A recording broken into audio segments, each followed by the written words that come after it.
The Road to Botany Bay is a profoundly stimulating work, brimming with insightful observations that ignite a desire to embark on intellectual quests akin to Don Quixote, tilting at various windmills and dreaming audacious dreams.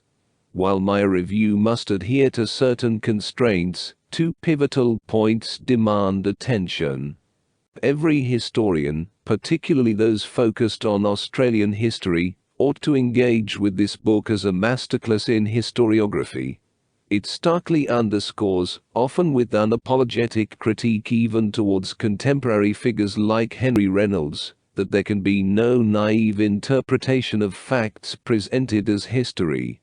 Carter asserts, in a forceful critique commencing with Joseph Banks' approach, that Enlightenment historiography, which appears to establish indisputable historical facts and then constructs a causal link between them to establish a universal rationale or meaning, falls short.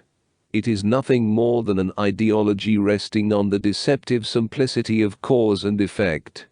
Carter's rejection of this historical tradition carries profound implications for the subjects historians should explore. In lieu of an ardent pursuit of the ostensibly pivotal document, viewed as the ultimate truth among many, Carter places heavy emphasis not on depth, but on breadth of research. He seamlessly incorporates material from non-historical domains such as geography and literature, with elements familiar to most historians. This amalgamation contributes to his comprehensive understanding of the spatial history of this continent.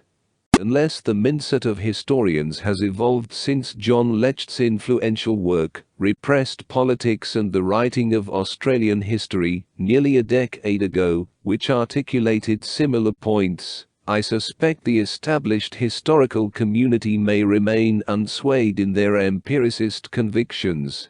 Nevertheless, what I will term the avant-garde minority, well versed in Anglo-Saxon interpretations of post-structuralist and postmodernist thinkers, even if Ricoeur's hermeneutic tradition is somewhat hazily present in their theoretical repertoire, will likely embrace this book as a beacon for future historiographical endeavors in this region. However, they must approach it with discernment, avoiding any undue naivety. They should not succumb to the allure of the eloquent prose and the incisive critique of national self-deception. As Carter aptly notes, the famous Australian taciturnity would seem to embody a profound skepticism about generalized explanations of any kind.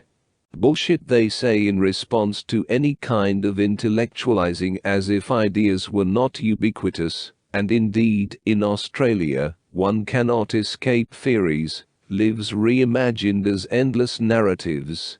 Bullshit is the byproduct of ruminating, the repetitive residue of striving too earnestly to conjure one's essence from the earth. Paul Carter's thesis contends that Australian space isn't inherently given, but rather it's shaped by human beings who, when confronted with its unfamiliarity, interpret it through naming. In doing so, they establish a sense of place and belonging. At times, these names may seem odd or even contradictory, as there might not be an existing vocabulary to domesticate the unfamiliarity of a place. Nevertheless, individuals forge ahead in their explorations, guided by their pre-existing mental landmarks, or what the French term points de repère. For instance, Botany Bay is named, and subsequently, the first road leads back to it as the sole humanized space in an otherwise chaotic expanse. Central to Carter's theoretical framework is the concept of language as the primary formative force between created facts. Language, much like travel, imparts meaning to space rather than merely reporting it. Those familiar with contemporary French linguistic theory will recognize that Carter draws from the post-structuralist school, diverging from the structuralist or Saussurean emphasis on grammar, langue, in favor of names or words, language. By highlighting the latter, Carter underscores the deliberate agency of his actors in naming places and physically embedding them in space. This perspective renders language metaphorical. Consequently, Carter concludes that a spatial history doesn't progress in a linear, self-assured manner. It eschews the organization of its subject matter into a nationalist endeavor. Instead, it ventures forth exploratively, even metaphorically, acknowledging that the future is a construct. It also calls into question the assumption that the past is definitively settled. This approach undermines the empirical stability of roads and buildings, potentially veering into a realm as elusive as distant vistas. Its subjects are intentions, and in suggesting the multiplicity of historical trajectories, it continually flirts with transcending into poetry, biography, or a form of immaterialism that positivists might perceive as nihilistic. In essence, what can one practically do with a horizon? Carter reminds us that the viewpoints we accept as factual originated in someone else's imagination. It's not merely that the travelers and settlers belong to our past, rather, we are tethered to their future. Yet, even their fantasies were historically grounded. Just as these voyaging writers didn't invent the language they employed, they didn't mold the world in their own likeness. They entered a historical space much like they entered life, finding purpose where they dwelled. Their intent was to carve out a place for themselves, connecting us to them as much through their intentions as through any marks they managed to leave behind. By delving into their motivations, by grasping what lies beyond the finished map, the refined journal, or the picturesque view, we resurrect the potential for an alternative history, our future. Carter's historical approach, particularly in his nuanced exploration of recovering another Aboriginal history, is profoundly radical and emancipatory. It endeavors to revive a suppressed language, a pursuit that raises a critical question.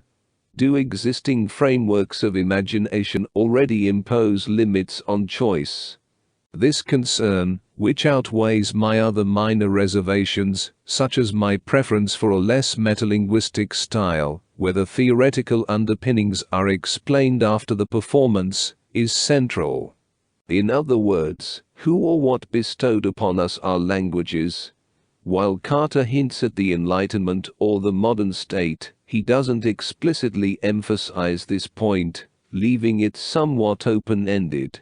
He doesn't seem to approach language in a political or power-oriented manner, except when categorically referencing marginalized voices like convicts and Aborigines.